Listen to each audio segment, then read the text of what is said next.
Vamos em frente. Uma pesquisa realizada pelo Instituto IPEC mostrou que 54% dos brasileiros confiam no presidente Lula. Entre os que foram ouvidos, 41% declararam não confiar no atual presidente. 4% preferiram não opinar. Os grupos que mais confiam no presidente são da região Nordeste, os que têm ensino fundamental completo, os maiores de 60 anos e os que têm renda familiar de até um salário mínimo.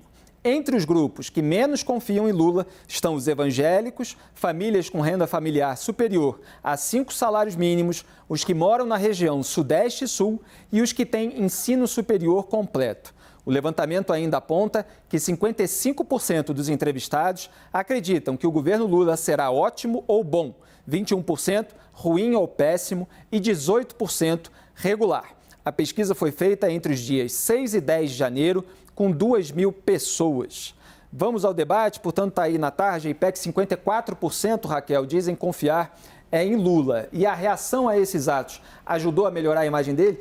Quando se divide ali por setor, a gente lembra de como começou esse programa Arena, no auge da corrida eleitoral, e a gente fazia aqui o mapeamento no nosso telão, no touch, mostrando justamente essas faixas da população, e está tudo muito parecido ainda. A rejeição ao Lula, o antipetismo, estava justamente nesses setores e continua. Agora ele teve um pequeno acréscimo aí de popularidade. Não, é só fazer uma ponderação que o IPEC, ele superdimensiona a população de baixa renda. Então, quando aparece que 55% da população acha que o governo Lula vai ser ótimo ou bom, se você pega em outras pesquisas, não aparece desse tamanho, dessa magnitude, né? Discutimos isso em todos os detalhes aqui no programa. Exato, o IPEC ele sempre dá uma dimensão mais forte à população de baixa renda, que é um eleitorado muito importante do PT e de Lula. Dito isso, eu acho que o quebra-quebra do dia 8, ele pode reforçar, sim, um pouco a popularidade do Lula, mas eu acho que não tem um efeito muito grande, porque a polarização no Brasil, ela está muito intensa. Ela chega a ser intensa num ponto que a gente não consegue discutir mais as coisas com clareza. Você não consegue, ao mesmo tempo, dizer assim, eu condeno as invasões e eu também questiono os atos do ministro Alexandre de Moraes, porque você já é jogado para um lado ou para o outro. Então, as pessoas perderam esse discernimento. A polarização está esse embate imenso na opinião pública e, infelizmente, mesmo aquelas cenas gravíssimas, acho que ele ainda não tende a sanar essa ferida. O que eu acho que pode ter um efeito mais importante para o Lula, e aí ouvindo especialistas que trabalham com isso, é no dia a dia com o Congresso. Tudo isso que aconteceu deixou a oposição ainda mais desnorteada. Está difícil para eles se organizarem. Não tem como eles apoiarem o que aconteceu, surgem algumas narrativas absurdas, né, que acabam colando, infelizmente, mas de que o governo deixou entrar, que está tudo muito estranho, a narrativa do infiltrado, mas são narrativas em torno do qual uma oposição forte no Congresso, ela não consegue se estruturar. E aí vai preponderando o fisiologismo mesmo do Centrão. Então, acho que pode ajudar o governo Lula nesse dia a dia com o Congresso, nessas negociações. Acho que mais do que na popularidade, nas ruas mesmo, nesse embate na opinião pública. Obrigado. Raquel, ministra, queria comentar? Queria. Acho que o Lula teve uma melhora mesmo. Eu acho que essa população mais pobre que votou nele, as minorias, os excluídos, mulheres, grande votação do Lula também está em mulheres, essa tem muita esperança e acredito que tem dá um apoio muito forte nessa possibilidade do Lula poder fazer um bom governo. E eu acho que tem outra parcela da população que pode ter votado ou não no Lula, que está por aqui dessa tensão. E que quer calma, quer que o país comece a caminhar, quer resultado, quer emprego, quer melhoria social. Então, isso tudo estava favorecendo essa melhora que está tendo e eu espero que continue, porque o que nós queremos é que a hora que a gente saia dessa polarização e que as coisas comecem a acontecer. Clévia, vai depender do governo de apresentar resultado? Olha, eu vejo do seguinte modo, não comento muita questão política, mais jurídica, mas eu vejo assim, dia 1º de fevereiro é o dia da posse da nova legislatura. Então, toda essa temperatura será avaliada a partir do relacionamento em que o Poder Executivo terá com o Poder Legislativo para aprovar a eventual reforma tributária, modificação na legislação e aperfeiçoamento dos sistemas jurídicos do país para que causem desenvolvimento, celeridade. Então, tudo se passa a partir da próxima legislatura, o relacionamento, para que as coisas possam caminhar. É aí que a gente vai saber. Obrigado, Clever. Lucas, sua avaliação?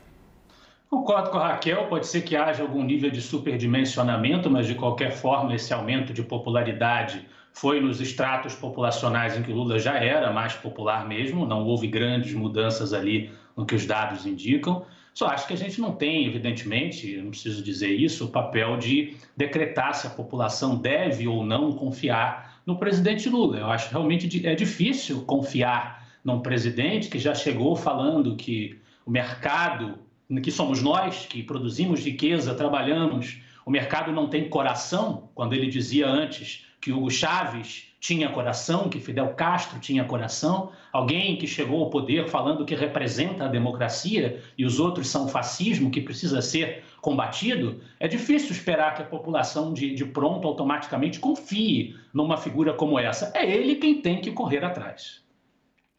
Obrigado, Lucas. Agora, Raquel, a gente viu na corrida eleitoral, evidentemente o Lula tem um reduto eleitoral, ele tem um grupo da população, uma parcela da população que vota nele há muito tempo, mas ele também nadou de braçada no antibolsonarismo. A gente viu muitas análises aqui, inclusive no programa, dessa disputa do antibolsonarismo com o antipetismo que marcou a disputa eleitoral. Quando o bolsonarismo resulta em atos como esse, de 8 de janeiro, isso automaticamente favorece ao Lula? Quer dizer, o fato de a alternativa política eleitoral mais recente ter resultado em atos com repercussão internacional negativa, isso automaticamente transfere para ele algum tipo de poder? Ou esses setores da população que já o rejeitam, eles vão continuar assim, eventualmente vão chegar parlamentares oposicionistas que vão se dedicar à oposição a pautas mais específicas e ele ainda tem um caminho cheio de obstáculos pela frente? Então, Felipe, é difícil responder a sua pergunta. Eu tendo a acreditar que não necessariamente essas pessoas, porque a eleição foi muito sobre quem você rejeita mais, né? Quem você suporta menos, quem você não quer de jeito nenhum na presidência da República. E as pessoas que disseram não quero de jeito nenhum o Lula, não sei se elas, diante do que aconteceu, elas passam a optar pelo Lula. O que eu acho que acontece é um enfraquecimento ainda maior da figura de Jair Bolsonaro. Porque fica cada vez mais claro politicamente, embora não juridicamente, o envolvimento dele direto, né? A mentoria, a inspiração que ele dá para esse tipo de coisa. Fica muito difícil defender Bolsonaro, a não ser que você realmente esteja abduzido pelo discurso, né? Que você acredite no infiltrado, que você acredite que alguém franqueou as portas do Palácio do Planalto para as pessoas entrarem e quebrar tudo. Então, assim, acho que é muito mais um enfraquecimento da figura do Bolsonaro diante dessas pessoas que ficam meio sem ter para onde ir, do que um fortalecimento da figura do Lula. Mas aí é mais uma percepção política, vai ser... A gente não tem uma eleição agora para dizer. O que a gente vai conseguir medir são as votações no Congresso, o apoio que ele tem dentro do Congresso e, eventualmente, o que tiver de manifestação de rua, mas não acredito que vai ser agora. Diga, ministra. Eu acho que está tendo um isolamento político do Bolsonaro. E não chega a um derretimento, mas eu concordo que a figura dele está sendo corroída. E ela está corroída não só por esses manifestantes que ele diz que não apoia, mas todo mundo sabe que ele apoia e incentiva de várias maneiras, mas também pelo que está aparecendo. Por exemplo, aparece aquele cartão corporativo. Gente, olha o gasto do cartão corporativo em absurdos, em padarias, em motocicletas, em coisas. As pessoas vão acumulando assim, coisas feias, erradas, ou que não se espera de presidente, fora por comportamentos pessoais dele e tal, que eu acho que vai diminuindo essa história de mito, e que nisso quem se beneficia é quem está, o Lula no poder, que está se beneficiando disso tudo.